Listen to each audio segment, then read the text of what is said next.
नमस्कार. आज आपण महाराष्ट्राची शान आणि प्रत्येक सणाचा जीव की प्राण असलेली गरमागरम मऊ लुसलुशीत पुरणपोळी कशी बनवायची याचा संपूर्ण प्रवास अनुभवणार आहोत. चला तर मग लगेच सुरुवात करूया. नाव ऐकलं तरी तोंडाला पाणी सुटतं. पुरणपोळी, खरंय ना? ही फक्त एक गोड पोळी नाहीये, तर आपल्या सगळ्यांच्या आठवणी आहेत, सणासुदीचा आनंद आहे आणि महाराष्ट्राच्या परंपरेचा एक गोड भाग आहे. आता बघा, पुरणपोळी म्हणजे खरं तर दोन गोष्टींचं एक परफेक्ट कॉम्बिनेशन आहे. एक म्हणजे आतलं ते गोड मऊ सारण, ज्याला आपण म्हणतो पुरण, आणि दुसरं म्हणजे ते सारण सांभाळणारं बाहेरचं नाजूक आवरण, म्हणजेच पोळी. जेव्हा हे दोन्ही घटक अगदी अचूक जमतात ना, तेव्हाच खऱ्या अर्थाने पुरणपोळी तयार होते. चला तयारीला लागूया. आधी बघू साहित्य काय काय लागेल.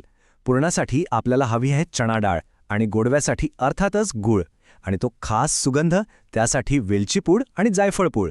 आता पोळीसाठी म्हणजे आवरणासाठी लागेल गव्हाचं पीठ, सुंदर पिवळसर रंगासाठी अगदी चिमूटभर हळद, मऊपणासाठी तेल किंवा साजूक तूप आणि चवीपुरतं मीठ. बास एवढंच.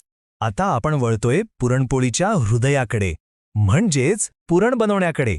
कारण पुरण जर जमलं तर सगळं जमलं, हाच तर या पदार्थाचा खरा आत्मा आहे. पुरण बनवणं खरं तर सोपं आहे. सगळ्यात आधी चणा डाळ एकदम मऊ शिजवून घ्या. मग त्यातलं सगळं पाणी काढून टाका आणि त्यात किसलेला गूळ घालून मंद आचेवर शिजवा. हळूहळू गूळ विरघळेल आणि आपलं मिश्रण एकदम घट्ट आणि चकचकीत होईल. मग त्यात घालायची ती सुगंधी पूड. आणि हो, एक सगळ्यात महत्त्वाची गोष्ट, पुरण पूर्णपणे थंड झाल्याशिवाय वापरायचं नाही, नाहीतर पोळ्या लाटताना फाटू शकतात. पुरण शिजत असताना घरभर एक मस्त गोड वास पसरतो, तो आठवतोय? पण कधी विचार केलाय का की हा इतका खास आणि मोहक सुगंध नक्की येतो तरी कशामुळे? तर ह्याचं सगळं श्रेय जातं या जादुई जोडीला, वेलची आणि जायफळ. अर्धा चमचा वेलचीची पूड आणि अगदी चिमूटभर जायफळाची पूड. बस, हे दोन घटकच पुरणाला तो अविस्मरणीय स्वाद आणि सुगंध देतात. म्हणजे थोडक्यात सांगायचं तर पुरण म्हणजे दुसरं तिसरं काही नसून शिजवलेली डाळ आणि गूळ यांचं एक गोड, मऊ आणि सुगंधी सारण आहे. आणि हेच सारण आपल्या पुरणपोळीचं हृदय आहे. चला, आपलं पुरण तर तयार आहे. आता वेळ आली आहे त्या पुरणाला व्यवस्थित सांभाळणाऱ्या मऊ लुसलुशीत पोळीची तयारी करायची. पोळीची कणिक अगदी परफेक्ट व्हायला हवी. त्यासाठी एका भांड्यात पीठ, चवीपुरतं मीठ आणि रंगासाठी चिमूटभर हळद घ्या. त्यात 2 चमचे तेल किंवा तूप घाला आणि मग थोडं थोडं पाणी घालत एकदम मऊसर गोळा मळून घ्या. लक्षात ठेवा, कणिक जितकी जास्त मऊ, पोळी तितकीच मुलायम होते. आणि आता एक सिक्रेट टिप. कणिक मळून झाल्यावर तिला कमीत कमी अर्धा तास म्हणजेच 30 मिनिटं झाकून बाजूला ठेवायचं. याला म्हणतात पीठ मुरवणं. ही स्टेप अजिबात टाळायची नाही, कारण यामुळेच पीठ छान लवचिक होतं आणि पोळ्या फाटत नाहीत. चला तर, आपलं पुरण तयार आहे, थंड झालंय आणि इकडे कणिक पण मस्त मुरली आहे.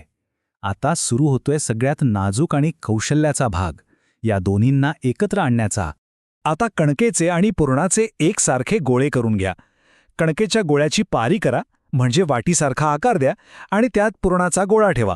आता सगळ्या बाजू एकत्र आणून व्यवस्थित बंद करा, अगदी मोदकासारखं. आणि मग कोरड्या पिठावर अगदी हलक्या हाताने प्रेमाने ही पोळी लाटा. घाई केली तर पुरण बाहेर येऊ शकतं. चला, पोळी तर लाटून झाली. आता स्वयंपाकघरातली खरी जादू बघायची वेळ आलीये. तव्यावर काय होतं ते पाहण्यासाठी तयार? आणि आता येतोय शेवटचा आणि सगळ्यात तोंडाला पाणी आणणारा टप्पा, गरमागरम तव्यावर खमंग पोळी भाजण्याचा. तवा मध्यम आचेवर गरम करा आणि त्यावर पोळी टाका. एका बाजूने थोडे सोनेरी ठिपके आले की पलटा.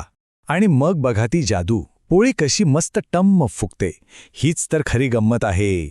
आणि हो, भाजताना तुपाची अजिबात कंजूसी करायची नाही. दोन्ही बाजूंनी भरपूर साजूक तूप लावा, म्हणजे चव अप्रतिम लागते. वा, काय सुंदर खमंग सुगंध दरवळतोय. आपली गरमागरम तुपाने माखलेली पुरणपोळी खाण्यासाठी अगदी तयार आहे. पण ती खायची कशी याचेही काही खास प्रकार आहेत. चला बघूया. पारंपरिक पद्धत म्हणजे गरमागरम पुरणपोळीवर साजूक तुपाची धार. सोबत वाटीभर गरम दूध असेल तर क्या मजाच मजा. आणि ज्यांना तिखट गोड चव आवडते त्यांच्यासाठी कटाची आमटी. आहा, पुरणपोळी आणि आमटी म्हणजे एक अविस्मरणीय अनुभव आहे.